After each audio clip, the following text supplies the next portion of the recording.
भय मौजूद है, वास्तविक है, मौत है, दुख है, पीड़ा है।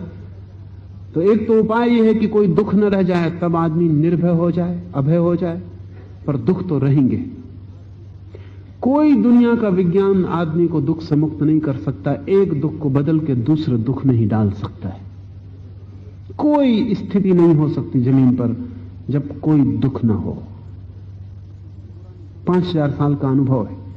पुराने दुख हट जाते हैं, नए दुख आ जाते हैं। पुरानी बीमारी चली जाती, प्लेग नहीं है अब। बहुत से मुल्कों से मलेरिया विदा हो गया, प्लेग खो गई, काला बुखार नहीं रहा, लेकिन क्या फर्क पड़ता है, उससे भी भयंकर बीमारियां मौजूद हो गई। आदमी सुख में नहीं हो सकता, अकेले सुख में नहीं हो सकता, दुख सुख के साथ जुड़ा है। तो हम इधर सुख का इंतजाम करते हैं, उतना ही दुख का इंतजाम उसके साथ ही हो जाता है। तो महावीर कहते हैं कि दुख से मुक्त होने की कोशिश एक ही अर्थ रखती है कि मेरी चेतना दुख और सुख से पृथक हो जाए, और कोई उपाय नहीं। विज्ञान मनुष्य को आनंद में नहीं उतार सकता, बड़े सुख में ले जा सकता है, लेकिन साथ ही बड़े दुख में भी ले जाएगा। इसलिए जितना विज्ञान सुविधा जुटाता है, उतने आदमी को असुविधा का अनुभव होने लगता है।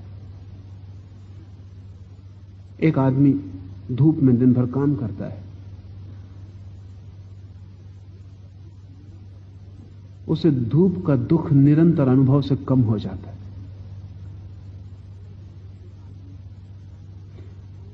एक आदमी छाया में बैठ के काम करता है, छाया में निरंतर बैठने से छाया का सुख होता है, लेकिन धूप का दुख बढ़ जाता है। धूप में जाएगा तो बहुत दुख पाएगा, जो धूप वाला आदमी कभी नहीं पाएगा। आप जितना सुख बढ़ाते हैं, उसके साथ ही दुख की क्षमता बढ़ती जाती है, क्योंकि सुख के साथ ही साथ आप डेलिकेट होते जाते हैं, नाजुक होते जाते हैं। जितने नाजुक होते हैं उतना रेसिस्टेंस कम हो जाता है, प्रतिरोध कम हो जाता है।